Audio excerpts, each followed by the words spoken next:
नमः समयसाराय स्वानुभूत्या चकासते चित्स्वभावाय भावाय सर्वभावान्तरच्छिदे. I bow to the purest soul, absolutely free from the karmic matter, whose attribute is consciousness, that can only be known and revealed by the self to the self. That is all-knowing, which means it knows all the living and non-living substances of the universe at once, in their totality. I bow to the Absolute Soul, to the God Soul.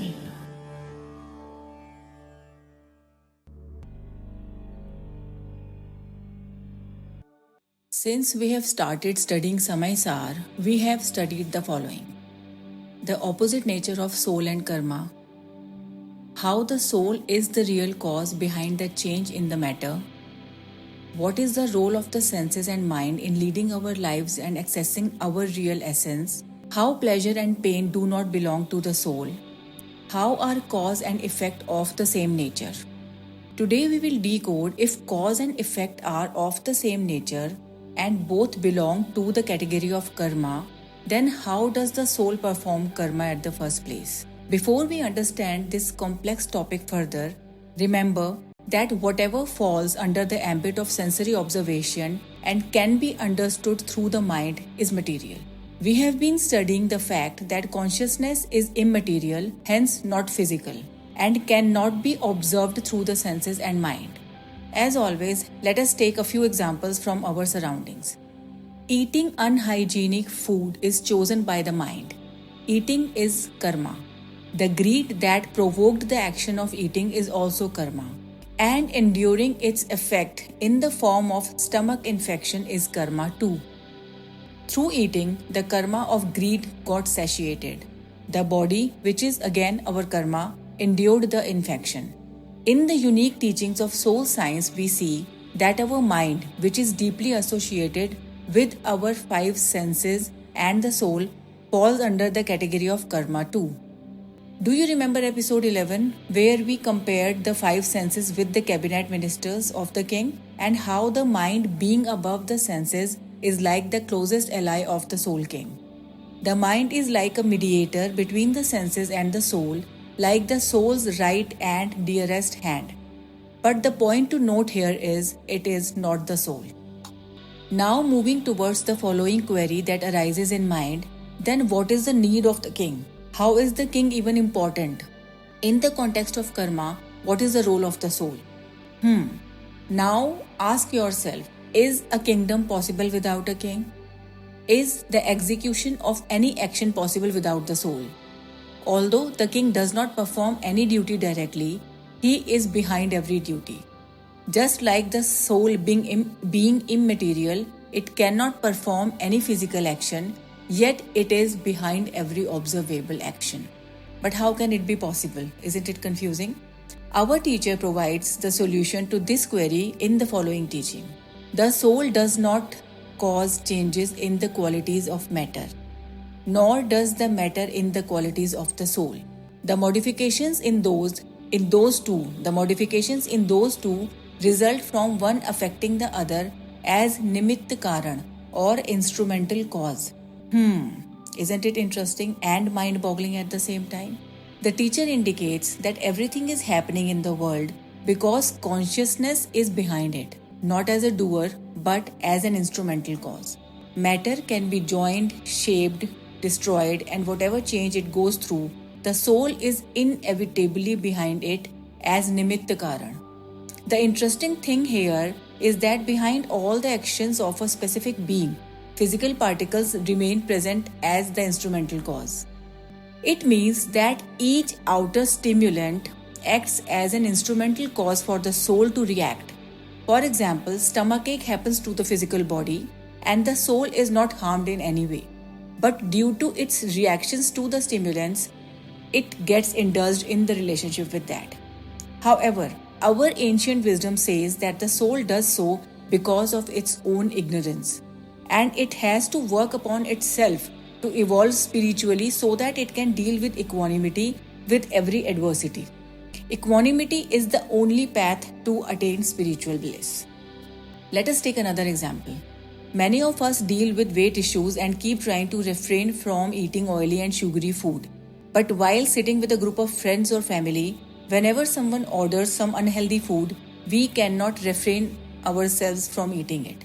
In this example, we must note that the unhealthy food is the instrumental cause that provokes us to grab a bite or two.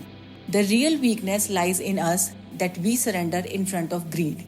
We can also choose to be the instrumental cause to say no to that outer stimulant. This is why in Indian philosophies we are being taught to work on ourselves because there is no other way to evolve. Be it unhealthy relationships or bad eating habits, we can improvise them by working on ourselves. Now let us move towards the key takeaways from today's learning. 1. Cause and effect belong to the same source. If a cause is a karma, its effect will also be another karma. That effect will act as another cause to generate another effect. This is how the sequence of the duo of cause and effect keeps working in the cosmos. 2. The matter is the instrumental cause for the soul to react, just as the soul is the instrumental cause for the matter to bind around itself. 3. By adopting equanimity, we can break this cycle of being an instrumental cause. Matter, being the non-living substance, cannot do so. However, being conscious entities, it is our task to evolve spiritually. For example, next time whenever we are sitting with our loved ones to have a meal and we desire to adopt a healthier lifestyle, we can choose not to be the instrument to eat unhealthy food and harm our bodies in turn. Okay friends, let's move to the last segment of the episode, meditation. Take 3 deep breaths.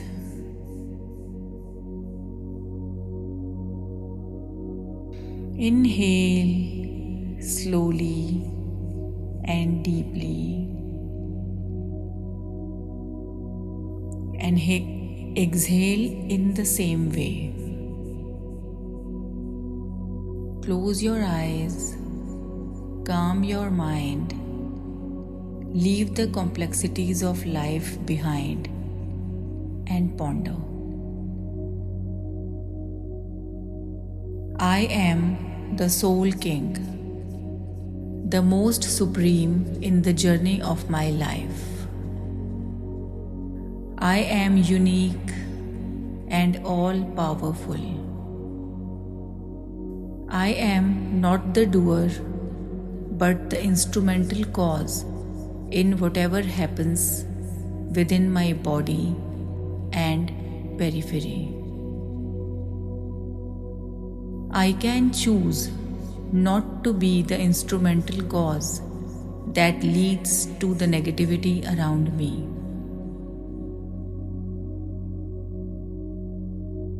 And I can also choose not to react to the stimulants around me that take me to devolution. With this wisdom, I prefer to lead my life. This decision will not only help me climb the ladder of evolution, but eventually the people around me will also be affected by my positivity. I aim to be the instrumental cause to establish world peace.